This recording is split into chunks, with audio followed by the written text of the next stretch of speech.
సకృదేవ ప్రపన్నాయ తవాస్మీతి చయాచతే అభయం సర్వభూతేభ్యో దదామ్యేతద్వ్రతం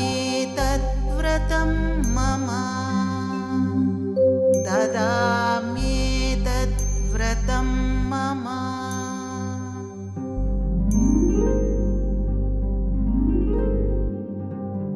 శ్రీరాముడి ధర్మపథం అపూర్వ గ్రంథం 9వ అధ్యాయం మొదటి భాగం. సకల కళ్యాణ గుణాభిరాముడు.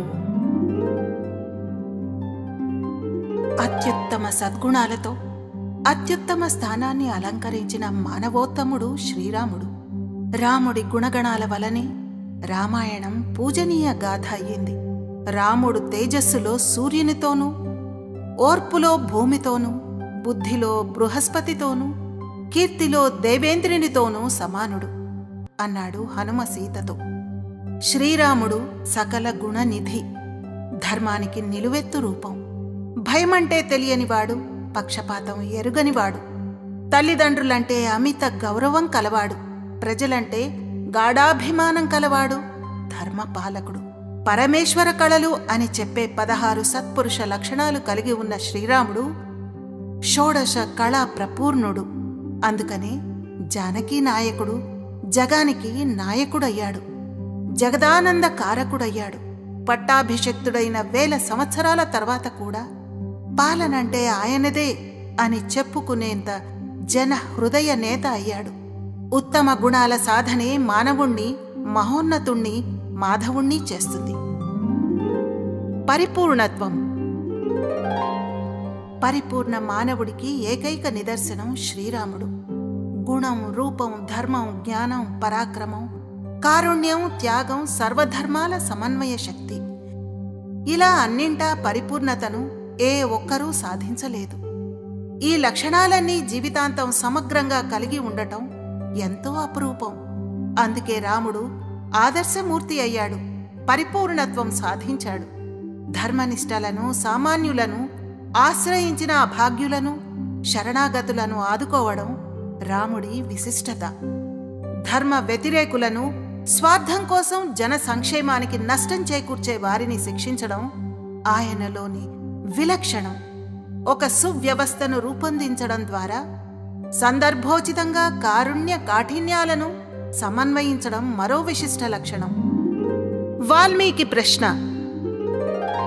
వాల్మీకి మహర్షి నారద మహర్షిని ఇలా ప్రశ్నించాడు: దేవర్షి, ఈనాడు భూలోకంలో గుణవంతుడు, అతి వీర్యవంతుడు, ధర్మజ్ఞుడు, కృతజ్ఞుడు, సత్యశీలుడు, సమర్థుడు, నిశ్చల సంకల్పుడు, సదాచారం మీరనివాడు, సమస్త ప్రాణులకు మేలు చేయాలన్న కోరిక ఉన్నవాడు, విద్వాంసుడు, ప్రియదర్శనుడు, ఆత్మవంతుడు, కోపాన్ని స్వాధీనంలో ఉంచుకున్నవాడు, ఆశ్చర్యకరమైన కాంతి కలవాడు, రణరంగంలో దేవదానవులను గడగడలాడించగలవాడు.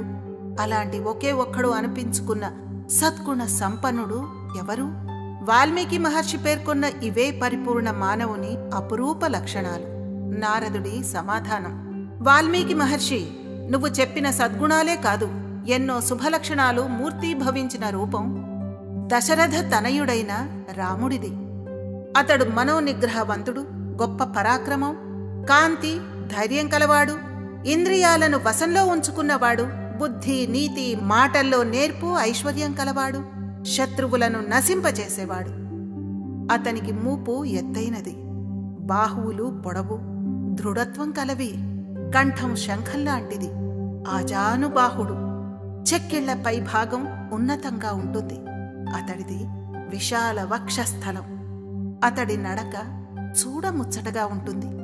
శిరస్సు, లలాటము మంచి లక్షణాలతో ఒప్పి ఉంటాయి.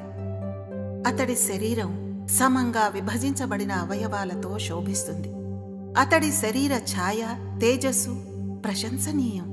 నేత్రాలు విశాలమైనవి, వక్షస్థలం కండలు తేరి ఉంటుంది. అవయవాల శోభ ప్రశస్తమైంది. సాముద్రిక శాస్త్రంలో చెప్పిన శుభ లక్షణాలన్నీ అతనిలో మూర్తీభవించి ఉన్నాయి. అతడు సకల ధర్మాలు తెలిసినవాడు, ఆడిన మాట తప్పడు, ఎల్లప్పుడూ ప్రజల హితం కోరుతాడు. పరిశుద్ధుడు, యశస్సు కలవాడు, శ్రీమంతుడు, శత్రు వినాశకుడు, ధర్మ సంరక్షకుడు. అతడికి వేదాంగాల రహస్యాలన్నీ తెలుసు. ధనుర్వేదంలో అతడి ప్రావీణ్యం సాటిలేనిది. సకల శాస్త్రాల సారం తెలిసినవాడు. అతడి జ్ఞాపక శక్తి, ప్రతిభ ప్రశంసనీయం. ప్రజలందరికీ ఇష్టుడు, సాధు స్వభావం కలవాడు, దైన్యమెరగనివాడు, నేర్పరి, సత్పురుషులు అతణ్ణి చేరుతుంటారు. అతడు ఆర్యుడు, అంటే ప్రతి ఒక్కరూ దగ్గరికి చేరవలసిన పురుషుడు. సకల గుణాలకు నిలయమైనవాడు. అందర్నీ సమంగా చూస్తాడు. అతడి దర్శనం ఆనందకరం.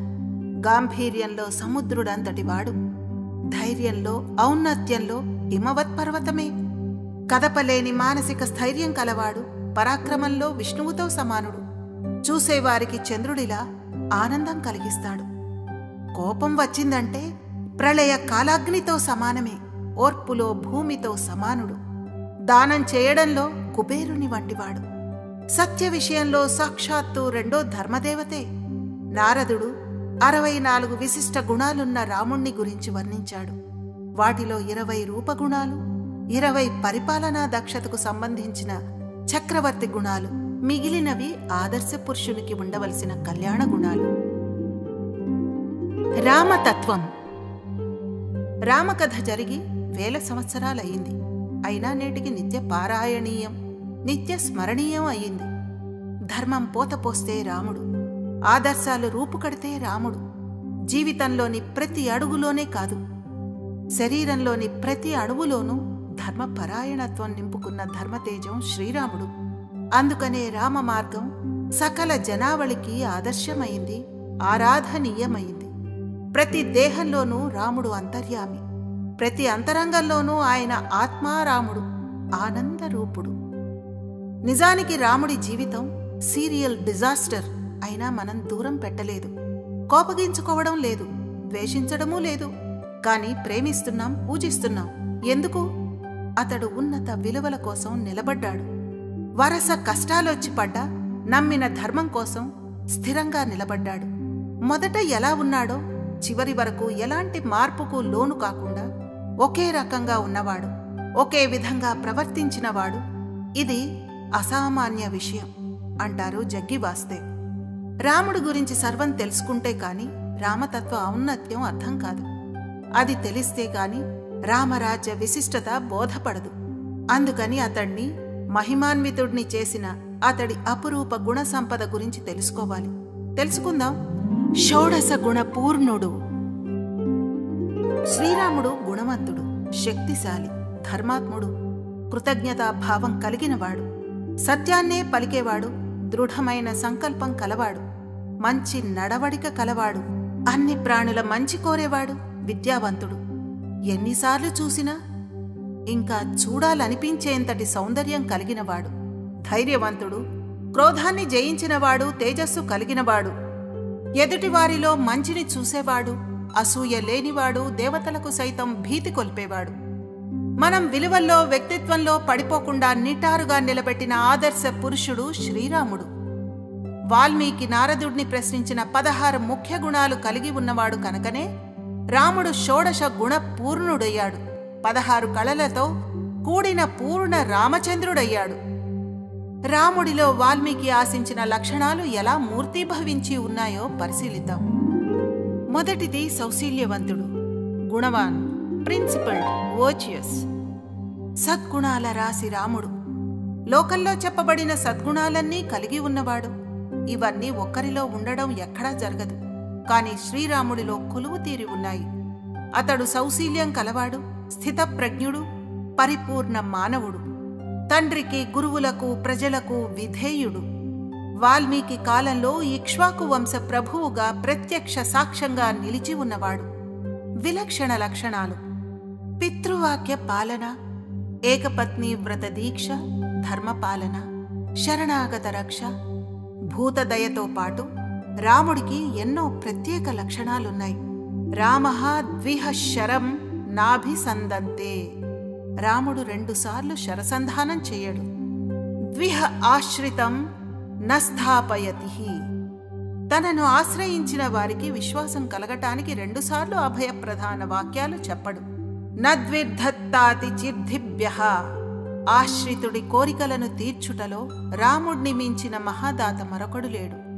ప్రశాంతాత్మ, ఎట్టి సమయంలోనూ కల్లోల పడక ప్రశాంతమైన మనసు కలవాడు.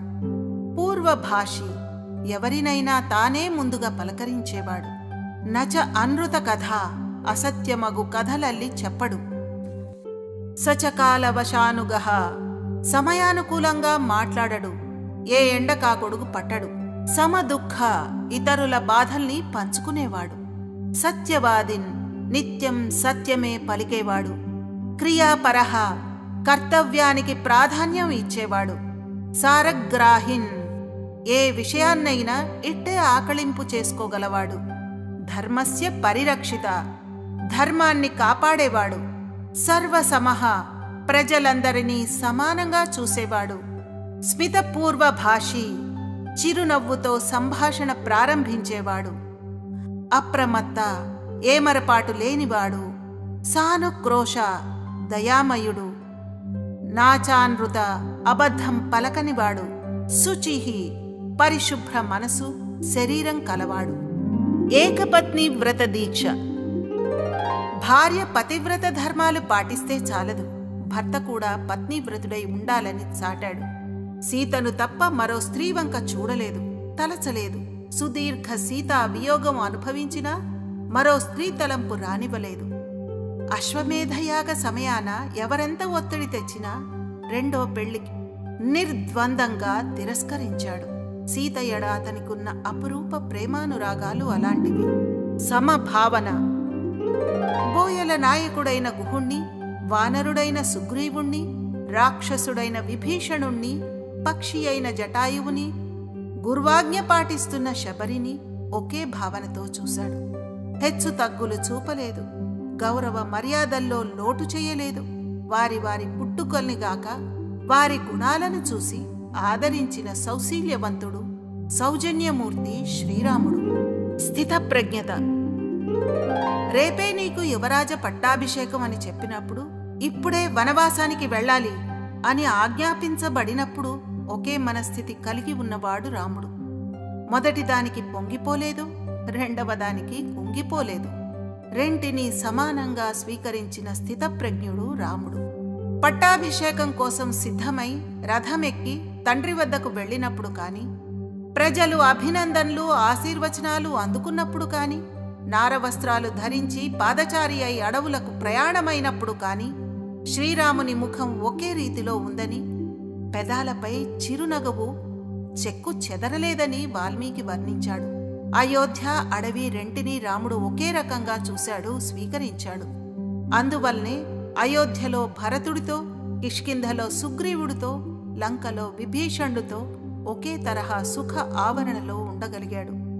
ఎటువంటి విపత్తు వచ్చిపడినా ఎవర్నీ దూషించలేదు రాముడు. పరిస్థితి విషమించిందని కోప్పళ్లేదు, ఎవర్నీ నిందించనూ లేదు. ఎటువంటి పరిస్థితిలోనైనా హుందాగానే ఉన్నాడు, స్థైర్యంగా ఎదుర్కొన్నాడు. జీవితంలో ఎదురైన విపరీతాలకు చెక్కు చెదర్లేదు. సత్య మార్గాన్ని వీడకుండా స్వధర్మాన్ని ఆచరించాడు. జీవితాన్ని అత్యంత సమతుల్యతతో నిర్వహించాడు.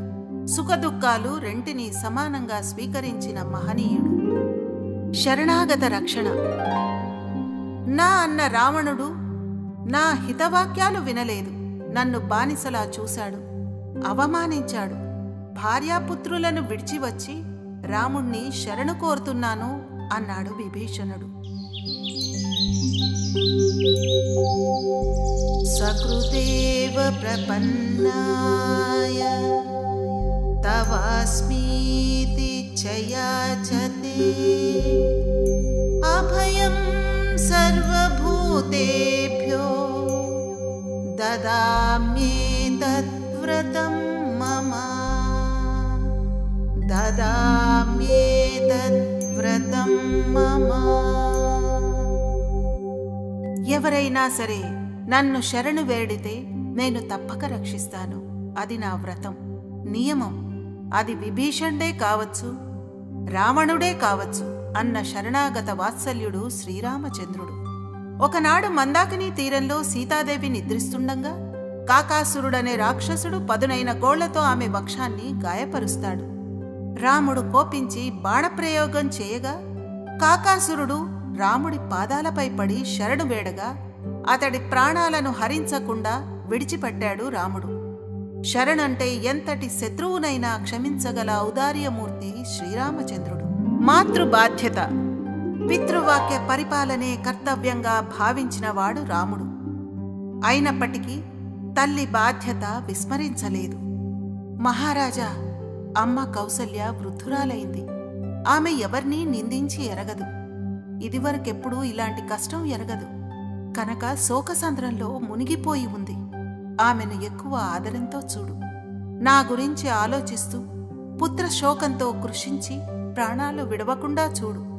వనవాసానికి వెళ్తూ దశరథ మహారాజుకు తల్లి బాధ్యతను అప్పగిస్తూ విజ్ఞప్తి చేశాడు. అడవికి వెళ్ళాక లక్ష్మణుని దగ్గర నీవు తిరిగి అయోధ్యకు వెళ్ళి అనాథురాలైన కౌసల్యను రక్షించు. కైకేయి నా తల్లి విషయంలో న్యాయ విరుద్ధంగా ప్రవర్తించవచ్చు. మా తల్లిని ధర్మాలు తెలిసిన భరతుడికి అప్పగించు. తల్లి ఏడుస్తుంటే ఏ రకంగానూ ఓదార్చలేని నేను పుత్రుడినై ఉండి ఏం ప్రయోజనం అని వాపోతాడు. తల్లిదండ్రులు వృద్ధాశ్రమాలకు తోలేస్తున్న నేటి పుత్రులు 1కి 2 సార్లు చదివి ఆలోచించాల్సిన విషయం ఇది. క్షమ, దయ. కాలాగ్ని సదృశః క్రోధే క్షమాయాం పృథివీ సమః. కాలాగ్ని సదృశః క్రోధే క్షమాయాం పృథ్వీ సమః. ఎంతటి పరాక్రమవంతుడైనా అంతటి క్షమాగుణం కలిగిన వాడని అభివర్ణించాడు వాల్మీకి. అంతేకాదు, రాముడు క్షమాగుణంలో భూదేవి అంతటివాడు, బుద్ధిలో బృహస్పతి, పరాక్రమంలో ఇంద్రుడు.